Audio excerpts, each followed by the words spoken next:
జీవితం అంటేనే పోరాటం. సమస్యలుంటాయి. ఆ సమస్యలపై సవారీ చేసి విజయ తీరాలకు చేరాలి. అంతేగాని కష్టాల కడలిలో చిక్కుకున్నామని తనువు చాలిస్తే లాభమేంటి? బలవంతంగా చచ్చిపోతే ఏం వస్తుందని ప్రశ్నిస్తోంది విశాఖకు చెందిన సుచిత్ర. అత్తారింటి సాధింపులు, మామ లైంగిక వేధింపులు, భర్త విషప్రయోగం, మృత్యువు అంచుల దాకా వెళ్ళొచ్చినా ఏ క్షణం కూడా ఆత్మహత్య ఆలోచన రాలేదామెకు. తన బతుకు చీకటైందని ఏడుస్తూ కూర్చోకుండా బధిరులకు వెలుగులిస్తోంది. ప్రజ్వల్ వాణి వెల్ఫేర్ సొసైటీ ద్వారా వృత్తి విద్యా శిక్షణనిస్తూ వారి జీవితాల్ని నిలబెడుతోంది.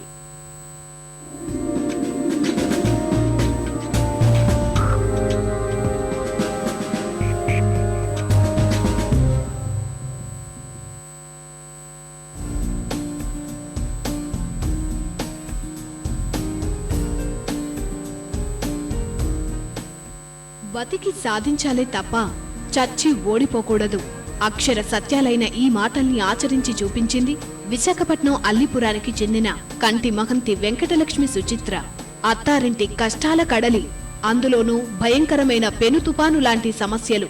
భయపడలేదామె, ఎదురు నిలిచింది, జీవితంలో గెలిచింది.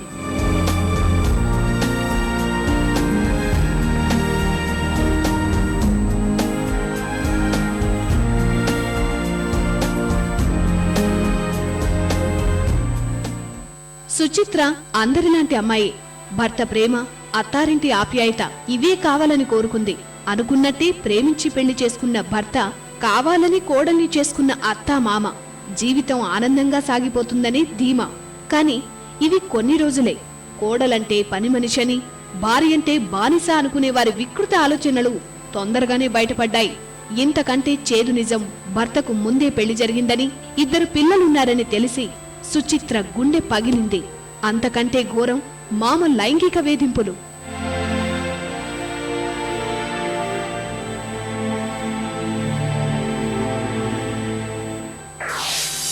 ఆయన ఒక 75 ఏళ్ళ ఏజ్. పరాశకాలం అని అంటే ఏదో మనకి జోక్ చేస్తున్నారు అనుకోవచ్చు, కానీ ఒక లేడీగా ఒక మనిషి మెంటాలిటీ అనేది ఫేస్ అవుతాం.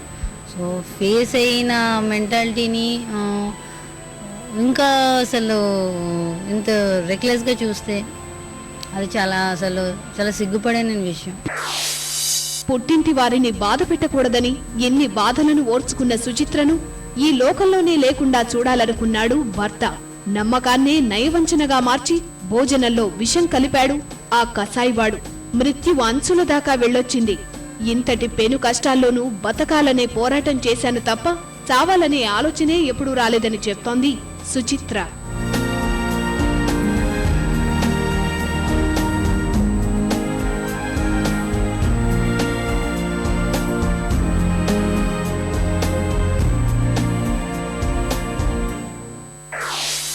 కొన్ని నెలలకే తెలిసిన తర్వాత 1 ఇయర్ తర్వాత నాకు అలా ఫుడ్ పాయిజన్ జరిగింది వాళ్ళ ఇంట్లో. నాకు కిడ్నీ ప్రాబ్లం వచ్చింది. కానీ ఒకటి ఆశనం కూడా నాకు బతకాలని అనిపించింది. ఈవెన్ నాకు వాళ్ళకి బ్లడ్ ఇంటర్నల్ బ్లీడింగ్ అయిపోతున్నప్పుడు రోజు నేను పైప్ పెట్టి లోపల బ్లడ్ ఓపెనింగ్స్ తీస్తుంటే ఆశనం కూడా నేను బతకాలని ఆలోచించాను.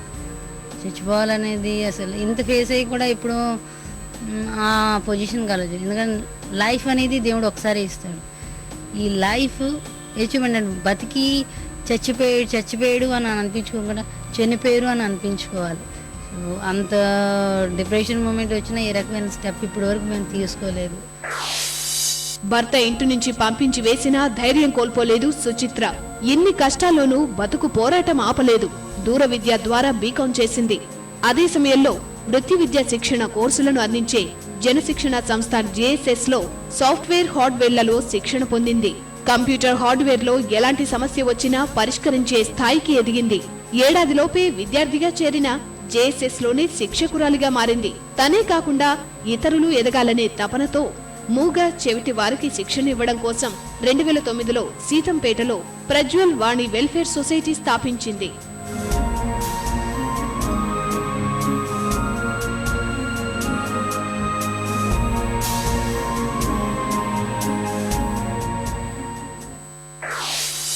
నాకంటే పెద్ద అక్క పద్మజ ఉంది. తను డఫ్ అండ్ డమ్. సో తన్నే ఒక మంచి వ్యక్తి పెళ్లి చేసుకున్నాం, మా ఫణిమాయ అని.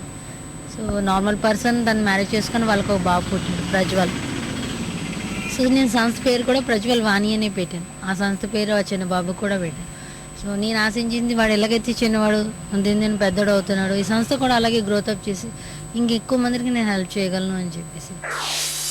ప్రజ్వల్ వాణి సొసైటీ ద్వారా శిక్షణ పొందిన వారిలో ఇప్పటి వరకు 700 మంది వివిధ సంస్థల్లో హార్డ్వేర్ ఇంజనీర్లుగా స్థిరపడ్డారు. ఉదయం నుంచి సాయంత్రం వరకు జనశిక్షణ సంస్థాన్ సగా ప్రజ్వల్ వాణి సంస్థాన్లో శిక్షకురాలుగా పనిచేస్తున్న సుచిత్ర విశాఖలో ఎవరైనా కంప్యూటర్లు, ల్యాప్టాప్ పనిచేయడం లేదంటే వెళ్లి సరిచేస్తోంది.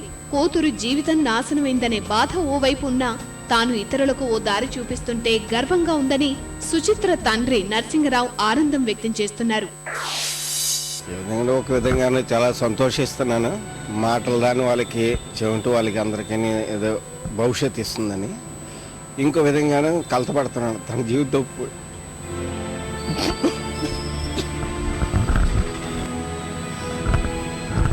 అందువల్ల నాకు సంతోషమే. వీధి వెంపటి తిరిగే వాళ్ళు, మూగ వాళ్ళకి, చెవిటి వాళ్ళకి. అందుకని నాకు ఒక అమ్మాయి, మూగ అమ్మాయి అంటే ఇంటర్మీడియట్ డెఫ్ అయింది, 4 సంవత్సరాల వయసులో అమ్మాయి. ఆ బాధ ఏదో నాకు తెలుసు. ఒక తండ్రిగాను ఆ విధంగా పిల్లలు చూసుకుంటుంది కాబట్టి నేను సంతోషిస్తున్నాను. ప్రజ్వల్ వాణి సంస్థ ద్వారా సుచిత్ర చేస్తోన్న సేవలకు గుర్తింపుగా 2013 గాను ప్రతిష్టాత్మక భరతముని పురస్కారం ఆమెను భరించింది. సమస్యలను అధిగమించిన వారే విజేత అని నిరూపించింది. సో జరిగిన దురదృష్టం ప్రతిరోజు తలంచుకుంటే బాధగానే ఉంటుంది. కానీ ఆ బాధలోనే ఆఫ్కోర్స్ ఈరోజు నేను ఇలా సెటిల్ అయ్యానంటే అఫ్కోర్స్ ఆ చేదే తిని ఇప్పటికి నేను అది తీపిగా కనబడుతుంది. చాలామంది ఏంటంటే ఇలా డిప్రెషన్ వచ్చి సూసైడ్స్ అటెంప్ట్ చేస్తారు. నేను చాలా కేసెస్ న్యూస్ పేపర్లో అవి చదువుతాను. అది చేతకాలు లేని వాళ్ళు చేసిన పని. లైఫ్ దేవుడు మన కాళ్ళకి ఇచ్చారు, మన పేరెంట్స్ ఇచ్చారు. ఇంకొకరి కోసం మన లైఫ్ని ఎందుకు ఎండ్ చేసుకోవాలి? సుచిత్ర దగ్గర శిక్షణ పొందుతున్న విద్యార్థులు కూడా ఆమె సేవా కార్యకలాపాల పట్ల ఆకర్షితులవుతున్నారు. భవిష్యత్తులో తాము కూడా సుచిత్ర మేడం లాగా సేవ చేస్తామని చెప్తున్నారు.